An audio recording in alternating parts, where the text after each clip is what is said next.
Les États-Unis viennent de prendre une décision qui va choquer le monde entier. Une action d'une valeur de 1 000 milliards de dollars qui pourrait totalement redéfinir l'équilibre mondial. Et si vous pensez que cela se résume à des négociations commerciales ou des tensions diplomatiques, vous vous trompez lourdement. Ce n'est pas seulement une histoire de tarifs douaniers contre la Chine ou de disputes commerciales. Il s'agit d'une bataille pour la sécurité nationale, du pouvoir brut et de décisions stratégiques destinées à réduire la dépendance des États-Unis envers la Chine. Ce qui est en jeu ici, c'est bien plus que des chiffres et des accords commerciaux. Imaginez un instant si cette stratégie réussit. Les États-Unis ne se contenteront pas de reprendre le contrôle de chaînes d'approvisionnement stratégiques, mais réorganiseront toute l'économie mondiale. Alors pourquoi maintenant? Pourquoi Greenland? La vérité, c'est que cette île est plus qu'un simple territoire.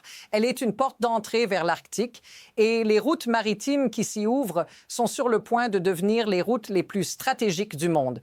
Pendant que le réchauffement climatique accélère la fonte des glaces, l'Arctique devient un axe de navigation clé. Les États-Unis ont un intérêt de plus en plus urgent à protéger ces passages et surtout à s'assurer que personne d'autre n'y mette un pied. Mais attendez, ce n'est pas tout. Ce que personne n'ose dire, c'est que cette manœuvre à Greenland est bien plus qu'un simple coup de force. C'est un signal que l'Amérique se prépare à une confrontation totale sur des questions de sécurité globale. Si la Chine est la principale menace économique, la véritable guerre pourrait bien être une lutte pour des positions stratégiques à l'échelle mondiale. C'est là que tout se joue. Et voici la partie la plus choquante que personne ne voit venir. Regardons de plus près ce qui se cache derrière tout cela. Les États-Unis ne se contentent pas de jouer un jeu diplomatique ici. Ce n'est pas juste un problème de territoire ou de concurrence économique. Ce qui se joue à Greenland a des répercussions sur les échanges mondiaux, sur l'avenir de la sécurité énergétique et des chaînes d'approvisionnement. Le président Trump n'est pas le premier à se soucier de Greenland, mais il est le premier à l'avoir mis sur la table comme un enjeu géopolitique majeur. Pourquoi? Parce que tout le monde a ignoré la menace qui pèse sur les passages maritimes du Nord. Imaginez les implications. Si la Chine ou la Russie s'installent là, ils bloquent non seulement les routes commerciales essentielles pour l'Amérique, mais ils prennent un contrôle stratégique sur la région la plus disputée du monde. Mais le plus perturbant, les États-Unis n'ont plus de place pour jouer dans cette situation. Il ne s'agit pas de négocier, il s'agit de défendre ce qui est déjà sur le point d'être compromis. Les chaînes d'approvisionnement, les ressources naturelles, la sécurité internationale, tout cela dépend de qui contrôle cette région. Vous pensez peut-être que tout cela semble exagéré, mais ce qui se cache derrière cette décision est bien plus percutant qu'un simple enjeu diplomatique. C'est un changement radical dans la manière dont l'Amérique gère ses relations internationales. Et voici où ça devient plus flippant. Parce que ce n'est pas une question de si les États-Unis agiront, mais plutôt de quand et comment. Vous ne verrez peut-être pas les conséquences immédiates, mais croyez-moi, elles se préparent dans l'ombre. Mais ce n'est pas tout. Regardons maintenant l'impact immédiat de cette décision. L'administration américaine ne fait pas que se concentrer sur Greenland. Ce qu'ils viennent de mettre en place est un projet global beaucoup plus ambitieux, qui touche directement à la Chine et à son rôle dominant dans l'économie mondiale. Imaginez ça. Pendant que les États-Unis concentrent leur attention sur l'Arctique, ils renforcent leur position en Asie avec un accord majeur avec Taïwan. Et ce n'est pas juste une simple signature sur un papier. C'est un investissement de 250 milliards de dollars dans les semi-conducteurs avec une promesse de créer de nouvelles usines sur le sol américain. En d'autres termes, les États-Unis se préparent à tout. Ils ne veulent plus dépendre de la Chine pour des composants essentiels comme les puces électroniques. Ce n'est pas juste une guerre commerciale, c'est une guerre technologique qui se prépare avec Taïwan comme pivot stratégique. C'est là que les choses deviennent réellement sérieuses. En agissant ainsi, les États-Unis ne se contentent pas de fermer les yeux sur les pratiques commerciales déloyales de la Chine. Ils réécrivent les règles du jeu. Taïwan n'est pas simplement un partenaire commercial, c'est un levier géopolitique majeur pour neutraliser les menaces potentielles qui pèsent sur la chaîne d'approvisionnement mondiale. Vous pensez que tout cela est seulement une réaction à court terme? Détrompez-vous. Ce qui se joue ici est bien plus profond. Les États-Unis ne cherchent pas juste à prendre leur revanche sur sur la Chine.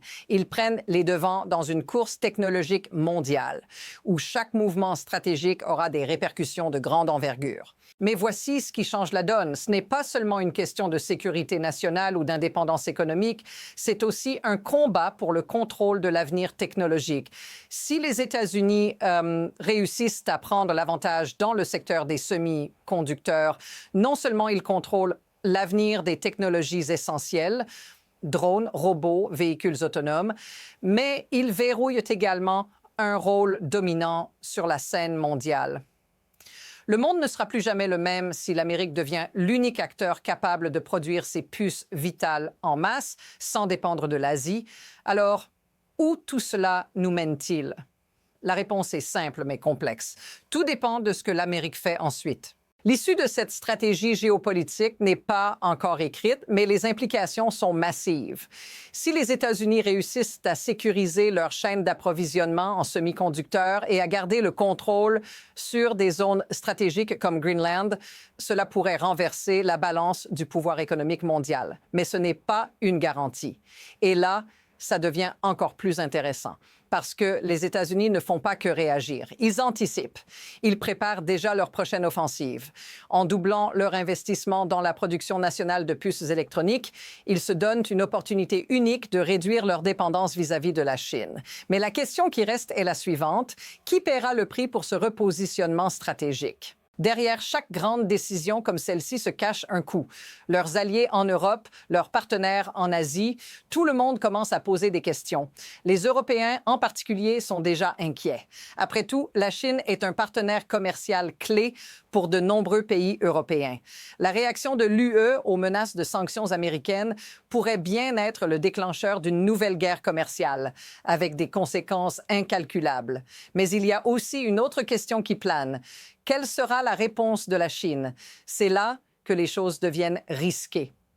Ce n'est pas seulement une question de sanctions ou de guerre commerciale, cela pourrait bien évoluer vers quelque chose de plus intense. La Chine n'a pas l'intention de se laisser faire. Maintenant, imaginez ce scénario. Si la Chine riposte de manière plus agressive, si la guerre commerciale s'intensifie, cela pourrait engendrer une réaction en chaîne mondiale. Les marchés pourraient s'effondrer. Les prix des biens essentiels pourraient augmenter. Et tout cela pourrait déclencher une crise économique à l'échelle mondiale qui affecterait non seulement les États-Unis, mais aussi l'Europe et l'Asie. Mais ce n'est pas la fin du monde.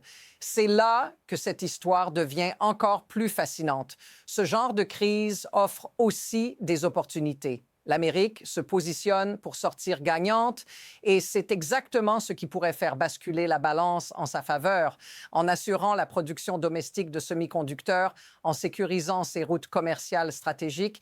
Les États-Unis se placent sur la voie de l'autosuffisance technologique et dans un monde où tout est connecté, cela pourrait bien être la clé de leur domination future. Mais attention, ce changement ne sera pas facile.